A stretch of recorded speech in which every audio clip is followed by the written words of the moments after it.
Hello दोस्तों। आज मैं आपको पढ़ाने वाली हूँ भक्ति काल। और भक्ति काल का उदय क्यों हुआ, किस कारण से हुआ और किस किस विद्वान ने क्या क्या अपने अपने मत दिए हैं, इसके बारे में आज हम बता रहे हैं। तो भक्ति आंदोलन के उदय के संबंध में कुछ विद्वानों के मत। तो क्या क्या मत हैं, यहाँ पर विद्वान है और यहाँ पर हमारे क्या है मत हैं। ग्रेशन ने बोला है कि ईसाइयत की देन है, मतलब ग्रेशन ने बताया है कि जो भक्ति आंदोलन का जो उदय हुआ, मतलब जो भक्ति काल का उदय हुआ वो किस कारण से हुआ। तो ग्रेशन ने बताया है कि भक्ति का उदय ईसाइयत की देन है, मतलब ईसाई लोगों ने, है ना, कि ईसाई लोग आए हैं यहाँ पर हमारे भारत में, तो उन्होंने भक्ति काल मतलब भक्ति का उदय किया है। या हम कह सकते हैं इसमें ये बोला गया है कि जो भगवान है, मतलब जो क्रिएशन है वो अंग्रेज हैं, तो इनके जो भगवान कौन है, ईसा मसीह है। तो ये बोलते हैं कि जो क्रिएशन बोलते हैं कि जो ईसा मसीह हैं उनकी देन है क्या, भक्ति का भक्ति। अगला है आचार्य रामचंद्र शुक्ल बोलते हैं कि इस्लामी आक्रमण की प्रतिक्रिया है। उन्होंने क्या बोला है कि जो हमारे देश में जो मोहम्मदन लोग आए उनके आक्रमण के कारण जो भारत की जनता थी वो बहुत ज़्यादा विचलित थी, उनके आक्रमण से बहुत ज़्यादा परेशान थी, दुखी थी। तो उनको कोई और सहारा ना दिखने के कारण उनको बस एक ही सहारा दिखा, क्या, भगवान का सहारा। तो इस कारण से उनका ध्यान कहाँ गया, भक्ति की तरफ गया, इसलिए इसका भक्ति का आंदोलन कहा जाता है, भक्ति काल कहा जाता है। अगला है हजारी प्रसाद द्विवेदी ने कहा है कि भारतीय चिंतन धारा का स्वाभाविक विकास है, मतलब ये भक्ति काल है अपने आप, मतलब धीरे धीरे इसका उदय हुआ है और स्वाभाविक हुआ है। मतलब जो भारतीय लोगों ने चिंतन किया है ना, चिंतन के द्वारा ही स्वाभाविक विकास माना है किसने, हजारी प्रसाद द्विवेदी ने। दयानंद मुक्ति बोध दयानंद माधव मुक्ति बोध ने कहा है कि ऐतिहासिक सामाजिक सत्यों के रूप में जनता के दुख व कष्टों से हुआ है। मतलब कहने का मतलब ये है कि मुक्ति बोध भी कहते हैं इनसे कहीं ना कहीं थोड़े बहुत मिलते जुलते हैं कि जो ऐतिहासिक मतलब जो इतिहास में जो भी लोग हमारे यहाँ आए हैं, समाज में जो भी शक्तियाँ रही हैं उन्होंने आक्रमण किए हैं, यहाँ पे बहुत सारी कुरीतियाँ रही हैं, प्रथा रही हैं, उनको लेकर जो जनता के मन में दुख या कष्ट हुआ उसको हर करने के लिए उनको और कोई रास्ता ना दिखने के कारण उनको कौन दिखा, एक भक्ति का साधन देखा, और भक्ति के साधन के द्वारा ही ये भक्ति काल का उदय हुआ। ऐसे ही रामविलास शर्मा बोलते हैं कि भक्ति आंदोलन एक जाति और जनवादी आंदोलन है, मतलब भक्ति आंदोलन में एक जाति के द्वारा फैला हुआ है और एक जनवादी मतलब जन मतलब एक ग्रुप कह सकते हैं, उसके द्वारा एक आंदोलन फैलाया गया है, उसके द्वारा भक्ति काल का उदय हुआ है। तो आज ये हमने महत्वपूर्ण पढ़े हुए हैं क्योंकि इनमें से क्वेश्चन बन ही जाते हैं, इम्पोर्टेंट रहते हैं। इसमें से हजारी प्रसाद द्विवेदी का पूछ लिया जाता है और बहुत ज़्यादा इम्पोर्टेंट, और रामविलास शर्मा का भी पूछ लिया जाता है। ये तो मैंने आपको बता ही दिया, बाकी के ये सारे ही इम्पोर्टेंट हैं।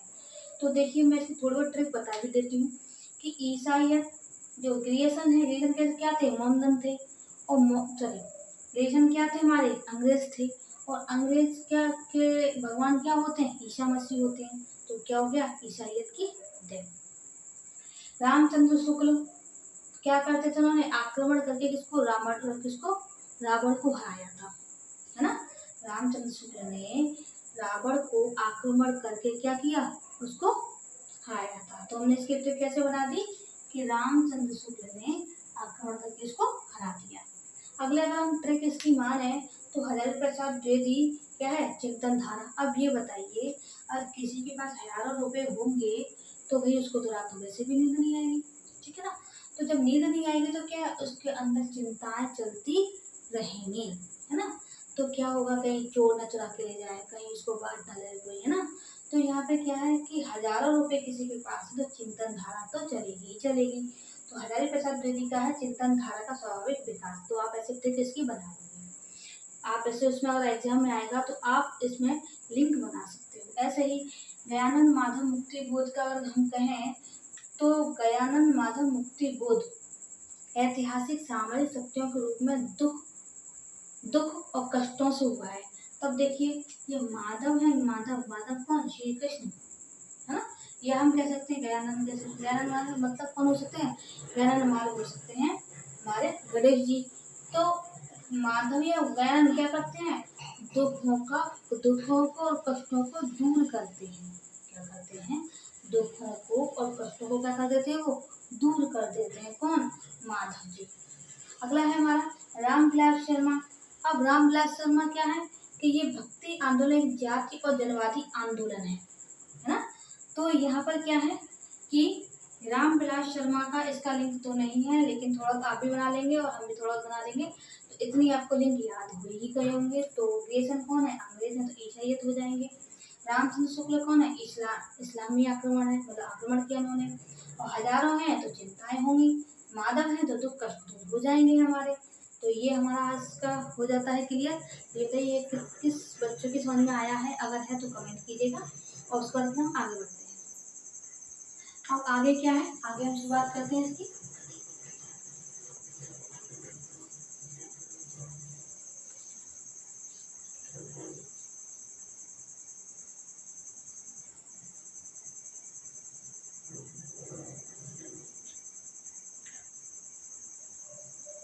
अब हम आगे चलते हैं कि भक्ति काल।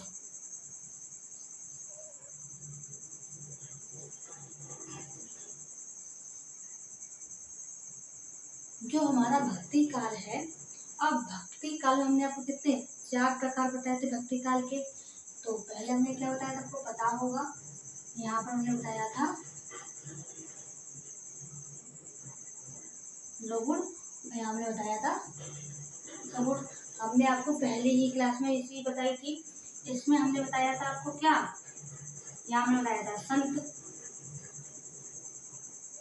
संत काव्य, और यहाँ पर हमने बताया था प्रेम काव्य ना, प्रेमाश्रय कह सकते हैं, प्रेमाश्रय है ना काव्य। और यहाँ पर हमने क्या बताया था, यहाँ हमने बताया था कृष्ण, हमने क्या बताया था, यहाँ हमने बताया था राम है ना। तो यहाँ पर संत काव्य धारा है और प्रेमाश्रय काव्य धारा, और यहाँ पर हमारा कृष्ण धारा और यहाँ पे राम धारा है ना, राम काव्य ना, राम धारा बोल सकते हैं, राम काव्य धारा, कुछ भी बोल सकते हैं। मतलब मैं आपको 4 भागों आपको बांट के बताया था। तो आज हम आपको पढ़ाएंगे संत काव्य। क्या पढ़ाएंगे आज आपको, आज हम पढ़ाएंगे आपको संत काव्य। तो संत काव्य में चलते हैं। तो संत काव्य में क्या है हमारा,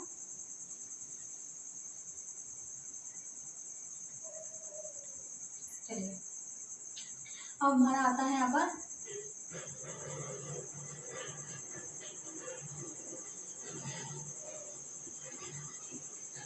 संत काव्य धारा। संत काव्य धारा क्या है कि ऐसे कवि जो अपने एक स्थान पर ना रहकर अपने देश विदेश, अपने एक स्थान से दूसरे स्थान पर मतलब अपना स्थान बदलते हैं और प्रवचन देते हैं, भगवान का गुणगान करते हैं ना। तो मतलब संत की तरह कह सकते हैं, है ना। तो अब संत में कौन आ सकते हैं, तो संत हमारे कबीर आ सकते हैं ना, मैं आपको बताए थे रैदास, दद्दू दयाल, सुंदर दास, ये बताए थे। अब हम ये कहते हैं कि किस किस कवि ने इस संत काव्य को क्या क्या नाम दिया है ना। तो ये वाले क्वेश्चन अभी हम आपके बस देखते हैं, अभी आपका होगा। तो क्या क्या है आप देखते हैं, तो क्या क्या बोला है।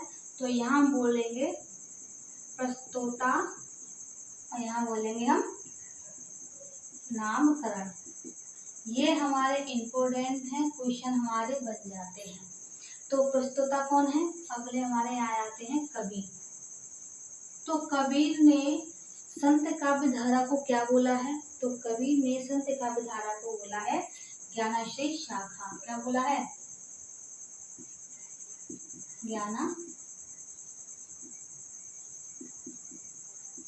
क्या बोला है, ज्ञानाश्रय शाखा बोला है कबीर ने। किसको, संत काव्य धारा को। क्वेश्चन बनते हैं, हर एक एग्जाम में बनते हैं, तो ये समझ लीजिए क्वेश्चन आता ही है ना। अगला है हमारा, ऐसे एक क्वेश्चन बनता है हरि प्रसाद द्विवेदी। हरि प्रसाद द्विवेदी ने क्या माना है, तो इन्होंने माना है लघुण नगुण भक्ति। क्या माना है? नगुण भक्ति। तो कवि ने क्या माना है? ज्ञान शीर्षा का माना है। और हरिहर प्रसाद जोशी ने माना है निर्गुण भक्ति, मतलब निर्गुण भक्ति है संत वाली।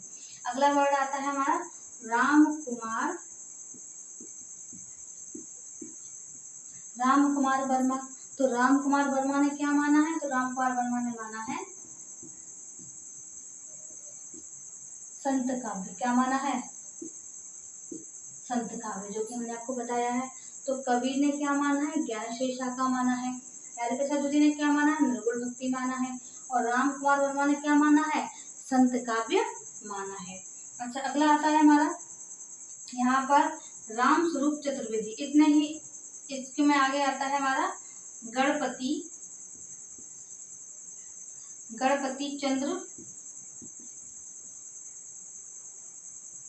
चंद्रगुप्त ने क्या माना है? तो इन्होंने माना है हमारा, क्या माना है इन्होंने? संत काव्य। क्या माना है इन्होंने? संत काव्य माना है। अगले हैं हमारे परशुराम। क्या माना है इन्होंने?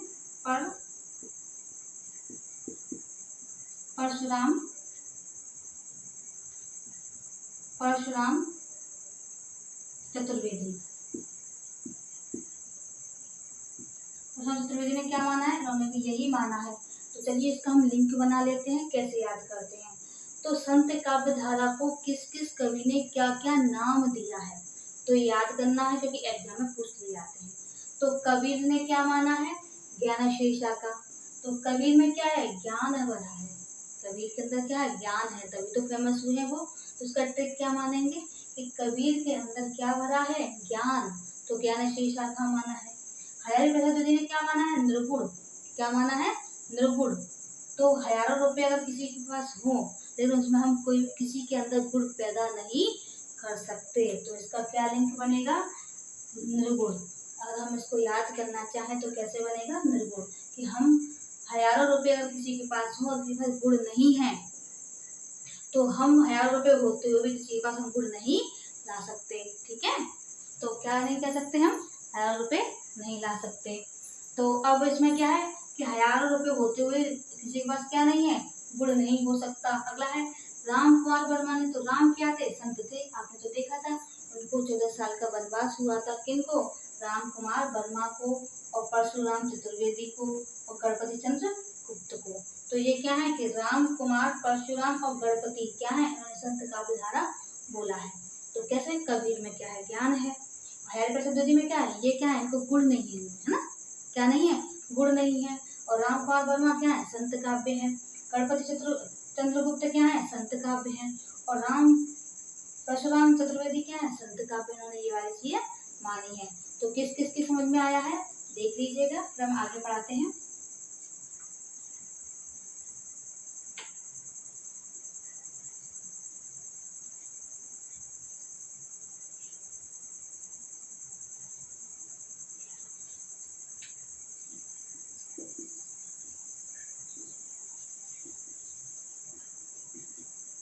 अब चलिए, अब यहाँ बोला गया है कि किस कवि ने पहला कवि कौन सा माना है, कौन सा संत पहला माना है। जैसे कवि के कोई ना कोई तो रहे होंगे, पहला कवि माना होगा। तो सबने सबके अलग अलग कवि माने गए हैं। तो यहाँ बोला जाता है, हमारा पहला वर्ड है कि यहाँ पर होगा प्रथम कवि।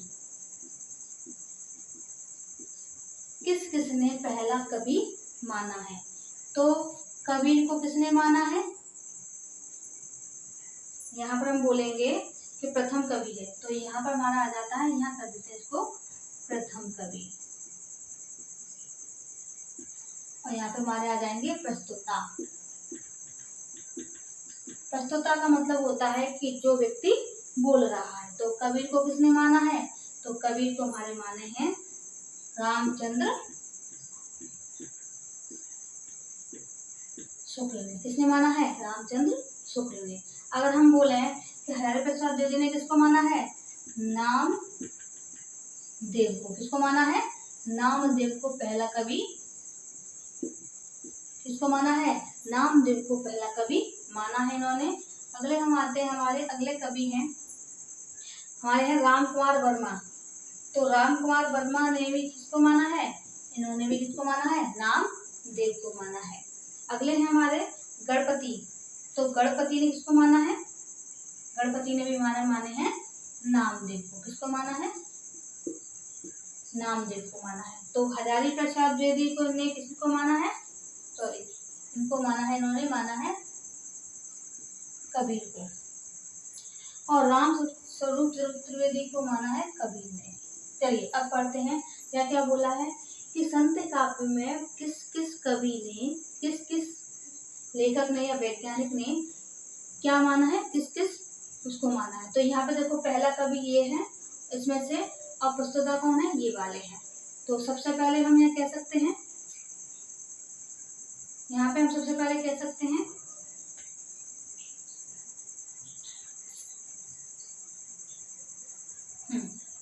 अब कहते हैं हरिप्रसाद द्विवेदी ने किसको माना? कबीर को। और यहाँ पर माने जाएंगे राम चंद्र शुक्ल, यहाँ हो जाएंगे हमारे कबीर। अब देखिए रामचंद्र शुक्ल ने किसको माना है? रामचंद्र शुक्ल ने माना है कबीर को। हरिप्रसाद द्विवेदी को किसने माना है? कबीर को। ऐसे ही हमारा है रामकुमार वर्मा ने किसको माना है? कबीर को। ठीक है ना। तो यहाँ पर हमारे कौन है? रामकुमार वर्मा। यहाँ पे हमारे आ जाएंगे नामदेव। कौन आएंगे? नामदेव। चलिए देखिए रामचंद्र शुक्ल ने कबीर को, हरिप्रसाद द्विवेदी ने कबीर को, और रामकुमार वर्मा ने किसको माना है? नामदेव को। और गणपति चंद्र गुप्त को किसने माना है? नामदेव को। और परशुराम चतुर्वेदी को कबीर ने। ये वाले क्वेश्चन अक्सर का एग्जाम में पूछ लिए जाते हैं, तो इसमें आप ढंग से इसको याद कर लीजिएगा। तो इसको मैं अगर ट्रिक बनाऊँ तो कैसे बनेगा कि रामचंद्र शुक्ल क्या थे? कबीर थे, मतलब कबीर का मतलब एक संत की तरह थे। ठीक है। तो रामचंद्र शुक्ल को किसने को माना है? कबीर को। हरिप्रसाद द्विवेदी को किसने माना है? कबीर को। रामकुमार वर्मा ने नामदेव को। गणपति चंद्र गुप्त ने नामदेव को। और परशुराम ने कबीर को।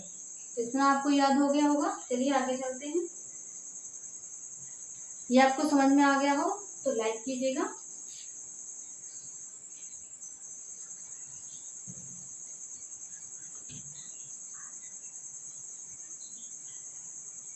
हाँ, अब संत काव्य के हमारे प्रमुख कवि, संत काव्य धारा के क्या है? हमारे प्रमुख कवि हैं।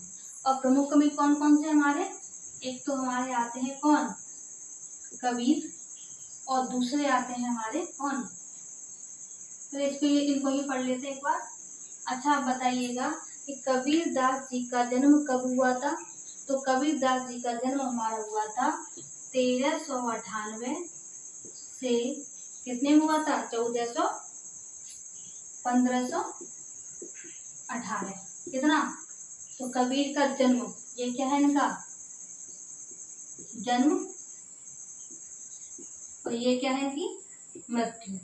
तो कबीर का जन्म कब हुआ था? 1398 में। 1518 में इनकी मृत्यु हुई थी। और इनका काशी में क्या हुई थी? इनकी हुई थी मृत्यु। काशी में क्या हुई थी इनकी? काशी में इनका क्या हुआ था? जन्म हुआ था, जन्म स्थान। ठीक। अगला है हमारा इनके गुरु कौन थे? इनके गुरु कौन थे? तो यहाँ पर हम कह सकते हैं इनका जन्म कहाँ हुआ था? काशी में।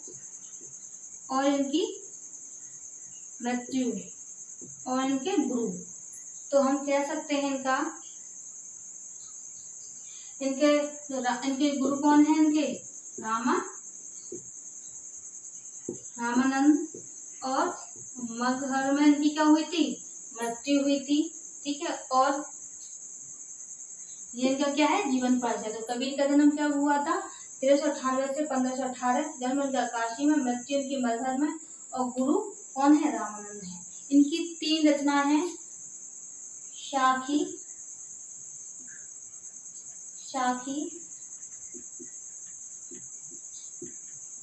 शबद, रमणी, है ना। ये 3 इनकी क्या है? ये इनकी क्या है? रचनाएं हैं। अब इनको कैसे तोड़ना है वो भी आपको बताते हैं। अगला है इनमें ये बोला गया है कि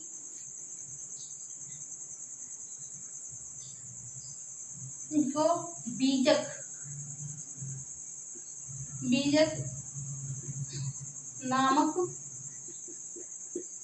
ग्रंथ में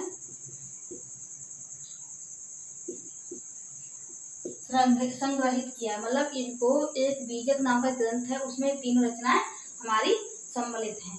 क्या कहते हैं? तो इनकी बीजक नाम की रचना है, क्या करते हैं? इसको सम्मिलित करते हैं। अगला माना जाता है कि बीजक में क्या क्या है। तो बीजक में हमारा क्या क्या है? बीजक में हमारा रमेनी में हमारा क्या है?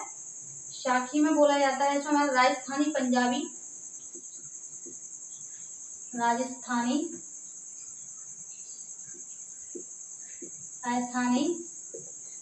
पंजाबी और खाड़ी बोली।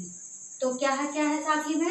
राजस्थानी है, पंजाबी है और खाड़ी बोली इसमें बोली गई है। किसमें? शाखी में। क्वेश्चन हमारा बनता है इसमें। अगला है हमारा ये, अगला हम कह सकते हैं इसको, ये किसमें है? ये हमारा दोहों में है। किसमें है? ये हमारा दोहों में है। और हम शब्द की बात करें तो शब्द क्या है? शब्द एक ब्रज भाषा और पूर्वी बोली में। किसमें है? ब्रज भाषा और पूर्वी बोली में है ये वाला। ठीक है। और हम रमेनी की बात करें तो रमेनी क्या है? रमेनी में हमारा दोहा, रमेनी क्या है हमारा? ब्रज भाषा। क्या है हमारा ये हमारा क्या है? ब्रज भाषा है। और हमारी क्या है? पूर्वी बोली है। क्या है? पूर्वी बोली है। क्या है ये? पूर्वी बोली है। और ये हमारा क्या है? चौपाई और दोहा में है ये। तो क्या बोला जाता है? इनका जन्म 1398 से 1518 में है। इनका जन्म काशी में हुआ था, मृत्यु मरघर में। और इनके गुरु का नाम क्या था? रामानंद। शाखी शब्द रमेनी इनकी 3 रचनाएं हैं जो कि एक बीजक नामक ग्रंथ में संग्रहित हैं। अगर हम शाखी की बात करें तो ये राजस्थानी पंजाबी और खाड़ी बोली में बनी हुई है। किसमें? राजस्थानी पंजाबी और खाड़ी बोली में। तो सखी ना, सखी क्या है? खड़ी है। इसका मैं लिंक बना रही हूँ। सखी क्या है? खड़ी है। और खड़ी है कहाँ? राजस्थान में, है ना? राजस्थान में। तो राजस्थान और पंजाबी, राजस्थान और पंजाबी। शब्द कैसा है? शब्द कैसा है हमारा? ब्रज भाषा और पूरी बोली का। तो साकी शब्द जो शब्द वाली इनकी रचना है वो ब्रज भाषा और पूरी बोली में है। ऐसी रमेनी हमारा ब्रज भाषा पूरी बोली में है। तो दोनों ही तो एक जैसी हैं, ये थोड़ा सा हमारा अलग है। अर्थ है तो साकी हमारा दोहा में है और रमेनी हमारा चौपाई और दोहे में होता है। तो ये हमारा यहाँ पर कबीरदास का जन्म है। आज हम इसको यहीं पर समाप्त करते हैं। कल आपको इसमें अगला इसका भाग लेकर आएंगे। And thank you.